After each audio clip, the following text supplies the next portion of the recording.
Hello there everybody, it's Mark here checking in at Ditching a Drink. I hope you guys are well. This video is going to be a rise and decline of my alcoholism, so from where I started to where I ended and where it ended me up to where I am now. So yeah, let me get straight into it guys. First of all, I'm going to introduce myself. My name is Mark Bradburn and I am an alcoholic. It took me a long time to say those words. I was in denial for a very long time. You know, I knew I had a problem towards the end of some sort, but I wasn't sure what it was. I couldn't identify it. I was very confused and angry that I couldn't physically stop drinking. So for me to say those words today and be at peace with myself, saying those words, is a huge stepping stone for me. But yeah, I'm going to start from when I first got introduced to drinking. I was late to the drinking game in this day and age. I started drinking when I was 18. I never drank in my teenage years, from like 13 to 18, never even touched a drop. So I started when I was 18. As a child, I always played a lot of darts. My mum bought me a dartboard every year for Christmas because I was really into it. I used to finish school and stuff and watch darts on the telly when it was on the old BBC Two and BBC One. Remember the old BDO on them years and years ago? Uh, and I quite enjoyed watching it, so I used to play it a lot. I used to practice many hours a night on my own in my bedroom as a child, and yeah, I got quite good at the age. Could never have the dartboard at regulation height because I was too small, so I used to put it a bit lower and try and do what they did on telly, and see where it took me. After a few years of doing that, it turned out I was alright at the game, so I got introduced to a team by my friend actually on a Wednesday night. He said, come down and try your hand at a game of darts, in a pub. You might enjoy it and have a few drinks and stuff. So I met him, I took up on the offer. Uh, it was a Wednesday night, I got in a bit earlier because a few of the lads were there practicing and stuff. And I remember walking in and I think he hit a 180 in the first 3 minutes of me being in the place. And everyone was like, fucking hell, he's just hit a 180, and all these people coming over, shaking my hands, and, that was new to me. I thought, all I have to do is hit a 180 and get instant respect in a pub and people offering me drinks and, I was a bit overwhelmed by it actually. I didn't understand it at that age, at 18. And I'd have a few drinks on the night and enjoy it, and I thought I could get used to this. I got the bug. So I went back the following week, put my name down and joined the team. Um, I used to really love the game, so I'd practice at home and stuff after work. And then, my week would be based around that night, really, on a Wednesday at the start. I'd practice at home because I really wanted to win on the Wednesday. So when I was 18, it was just once a week, really. I'd drink and then started playing every week. Then started winning a lot. I think I only lost about 2 games in the whole season, in my first season or something like that. And a lot more people started to get to know me, and I was getting like instant respect just through throwing darts, really, and it opened a whole new avenue for me. And I thought, this is great. I thought, I'm 18, I'm working, this is the life. I've got like loads of people like really loving me because I'm playing this game. I thought I was fucking invincible. It was great, getting all this respect. I felt like a little minor celebrity, in my own head. And, that led to me playing on a Monday night on a log end board, which was a smaller board called a Manchester board. Uh, started playing a lot in that and got good at that as well. And, I just started going around Manchester really, going in different pubs, playing darts, meeting new people. And it was great. I used to really look forward to that. But unbeknown to me, with the darts came the drink because I was quite socially withdrawn. I'm not a very confident person anyway, but in darts, when you got 30, 40 people looking at you and the whole pub looking at you while you're playing, for me to take the edge off playing the game, I'd turn to the drink, because it made me relax on the hockey when I was throwing my darts. It'd calm me down. I weren't as stressed and stuff. So I sort of used drink from the ages of about 18 to 21 whilst playing darts as sort of like a medicine really to calm my nerves. And then I got more tolerant to it, and then I started to like it a bit more. So you know, I'd have 4 pints of a night, say, and then that I'd have to creep that up then each week to like 5 pints, 6 pints, 7 pints. Whereas you know, I was playing in the end. I was playing like Monday to Thursday, and then it'd be weekend. So I'd think, fuck it, I'm going out anyway.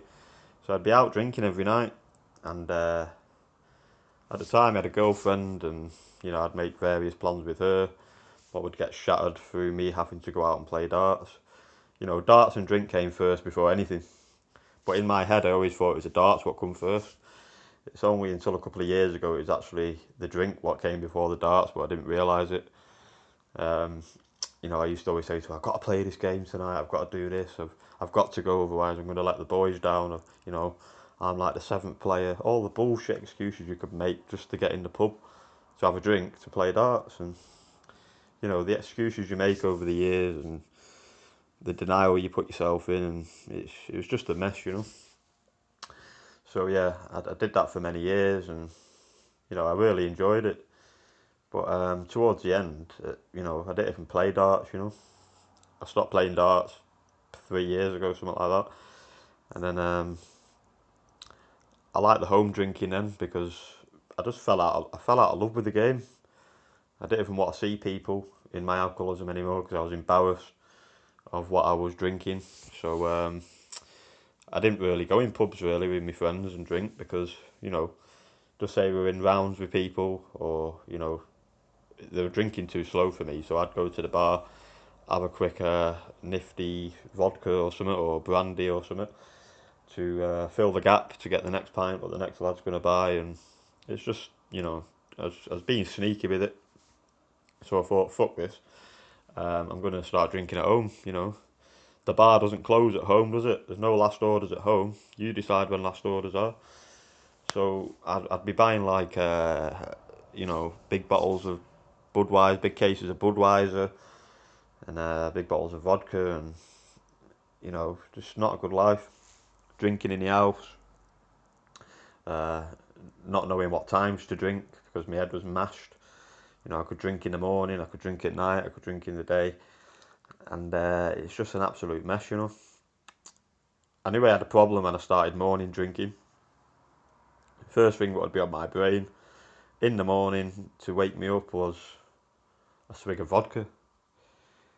And at the ages of 27, 28, you know you've got a problem.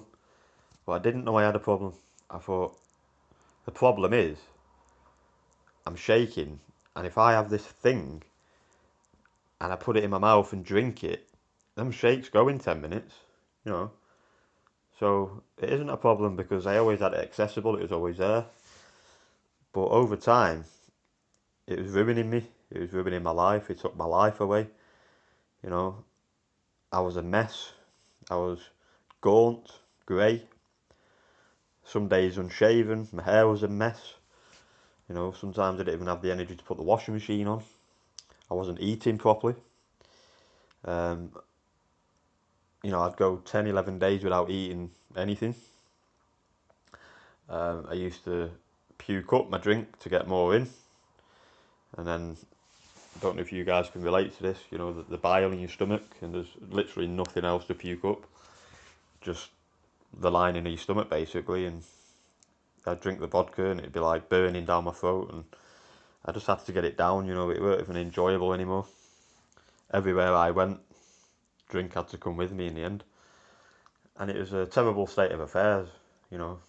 I got really, really angry with it. I wanted to stop, but I didn't know how to stop. So I'd resort to going on YouTube, looking at videos on, you know, wisdom speeches on how, like, famous people stopped, and looking at potions on Amazon. You know, this will make you stop drinking in a day. Buy it now, 49.99.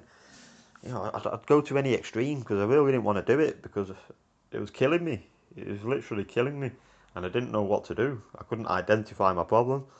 Despite best efforts, I'd go maybe 1 or 2 days without drinking, but then I think, right, I can do it again now. I can go back on.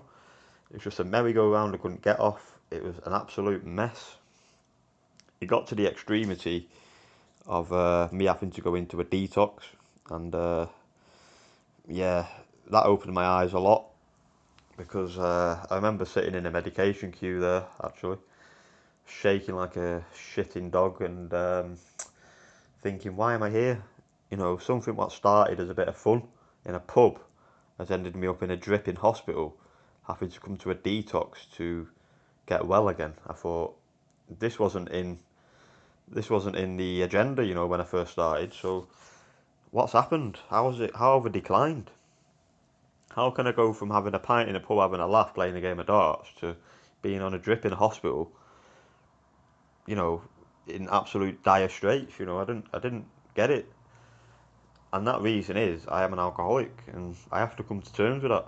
You know, to accept you to be an alcoholic, it can take a long time. It took me 10 years to realise I had a problem with drink. I didn't think I had a problem with drink. I thought my problems went away with drink. So the problem was life, and drink was my medicine to cure it. I couldn't do life without drink, and it's sad to say it, but you know that was the truth. I couldn't do daily living. Any stress of some sort, drink. Any anxiety, drink. Drink will cure everything in my brain, or at least I thought it did. And don't get me wrong, it worked short term for a while, but long term, it was messing me up. So yeah, I'm in this detox place, scared, I didn't know what to expect. I was in the medication queue, they're giving me Librium to stop my shakes. They took my bloods and put me in a room and stuff. And my head was all over the place, I thought, I need a drink, I need a drink, I need a drink. The first day I was going to walk out, I thought, I can't do this. My mind was all over the place, mindset wasn't right. I was shaking, I was withdrawing, I didn't know what to do. But I did 2 or 3 days in there, spoke to a few of the lads, they calmed me down. And I thought, this could be the opportunity, for me to get my life back. And it was, and I'm glad I stuck it out. I met some good people in there, still speak to them today on WhatsApp and stuff. We've got a little group chat going on.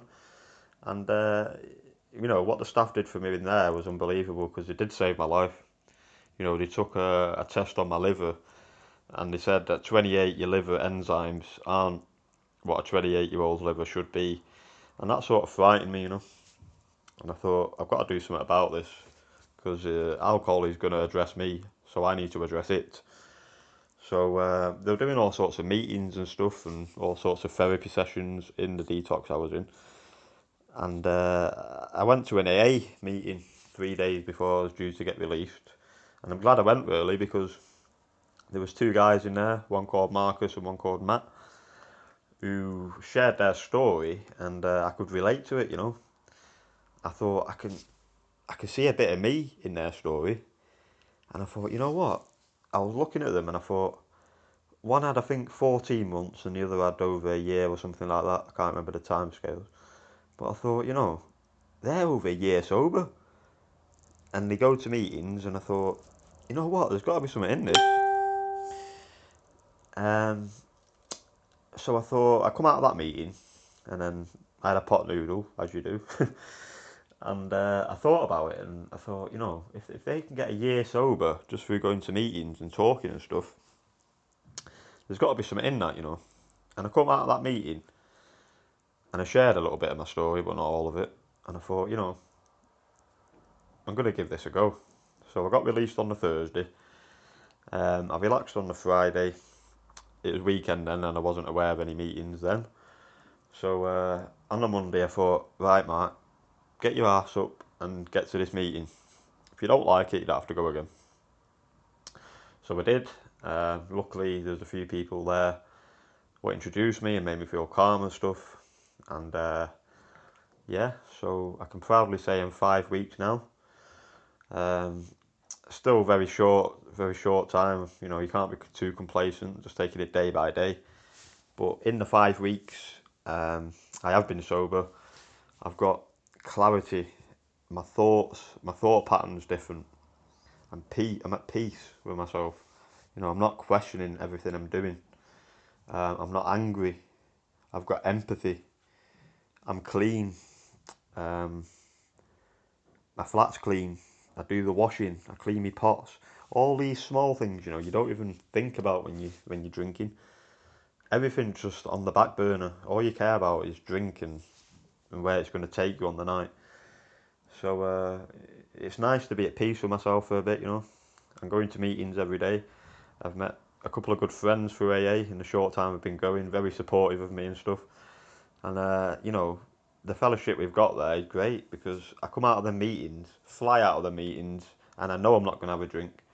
It's not even a thought in my head anymore. And you know, I always thought AA was like these group of people that would just chat a load of crap for an hour and then go to the pub afterwards and have a jolly. But it's far from that, you know.